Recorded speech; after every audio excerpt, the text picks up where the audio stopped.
Ça y est, c'est parti, Bordeaux Geek Festival, 9e édition pendant 3 jours au Parc des Expositions. Nous y sommes, l'équipe de Chiche FM, IT Radio, la team de la mission locale du Libournais.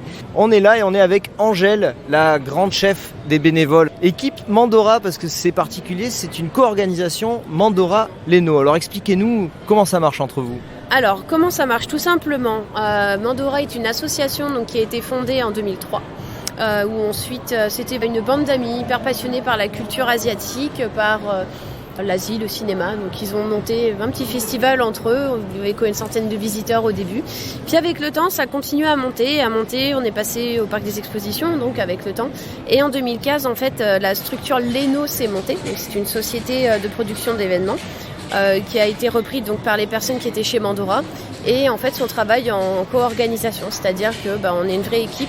Leno vont vraiment intervenir sur la partie exposant, la gestion commerciale, l'implantation, la scénographie, le graphisme et autres, et nous Mandora on va apporter le bénévolat, on va apporter toutes ces petites mains qui viennent sur le festival et qui rendent tout ça possible, de l'accueil du public, de la gestion des conférences.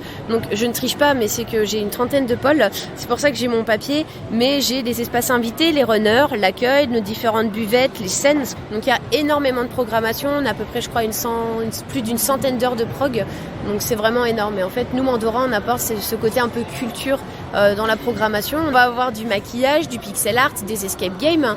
On a également la gestion publique qui sont là pour s'assurer que ça se passe bien pour nos festivaliers. Ils renseignent les visiteurs au fur et à mesure qu'ils se déplacent, qu'ils puissent les rencontrer. Voilà. Et il va en falloir des renseignements parce que c'est grand en tout cas. Nous, quand on recrute nos bénévoles, c'est des personnes qui veulent être bénévoles chez nous. Tout simplement, elles postulent. On les reçoit en entretien téléphonique ou physique en fonction Covid ou pas Covid. On les recrute et ensuite elles font partie intégrante de l'association. Et ensuite on les recrute tout simplement sur l'événement. Donc on envoie un formulaire, on dit salut, est-ce que tu vas être bénévole sur cet événement? Oui, non. T'as envie de faire quoi sur l'événement? On fait la liste des postes, donc les 30 pôles. Et ensuite ils choisissent en fonction de leurs compétences, de leur appétence aussi pour le poste et des compétences. Si quelqu'un parle anglais, il va peut-être aller sur un poste à l'accueil ou un poste où on a des nécessités. Voilà, puis surtout en fonction de ce qu'ils ont envie de faire. Tout simplement. Ok. Et là, en fait, on sent que les gens sont contents de se retrouver, de se revoir, qu'on respire à nouveau en se disant là, on va être réunis le temps d'un week-end tous ensemble et unis par la même passion qui est là pour le coup la culture geek, même si l'Asie se joint toujours un petit peu chez nous. C'est large. C'est très large. On essaie d'adapter notre programmation en fonction de notre thématique. Là, on est tous détendus, on voit qu'il y a un esprit qui se veut vraiment très sympathique et très ouvert. Du côté bénévole, il doit quand même y avoir des moments de rush à certains moments. Mais quand tu es organisé, en vrai, ça va. Et si en amont, tu prends le temps de monter les équipes, de répartir qui fait quoi, il y a zéro stress. Et après, c'est de l'événementiel, donc on aura toujours des problèmes à gérer à n'importe quel moment. Donc on part du principe que on va voir comment demain sera fait et on avisera à ce moment-là. Et avec l'expérience, on trouve toujours des solutions. Et il n'y a pas vraiment de stress, donc ça c'est cool. Et alors je lis sur le dossier de presse que vous dites que le public sort des clichés. Il a en moyenne 27 ans et plutôt féminin. Les clichés, ça serait quoi alors du coup ?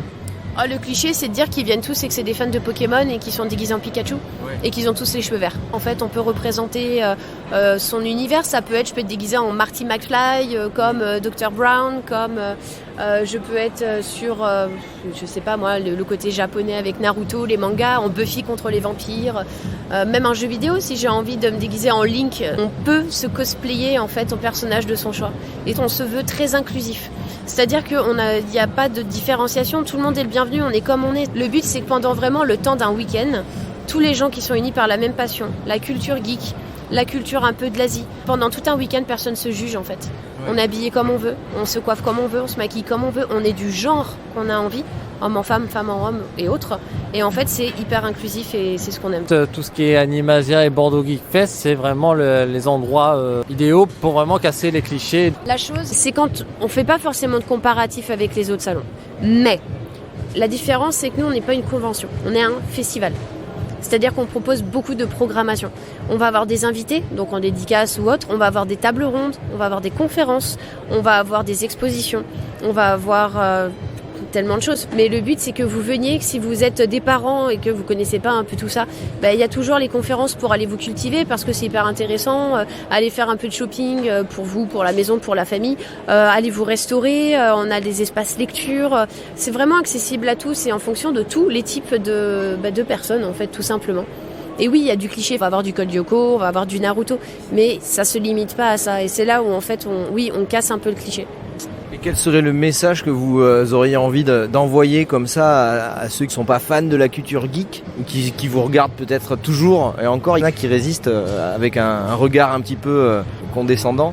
Ça serait de venir vivre l'expérience, de venir passer au moins une journée, pas 1 heure ou 2, mais une journée entière du matin au soir et de suivre vraiment cette partie programmation. Venez à nos conférences, posez vos questions à nos conférenciers, venez parler avec les littéraires qui sont là, venez faire du jeu de plateau, venez vous initier à de nouvelles choses, venez juste kiffer un bon week-end en famille, avec des amis et venez comme vous êtes surtout. C'est vraiment le plus important.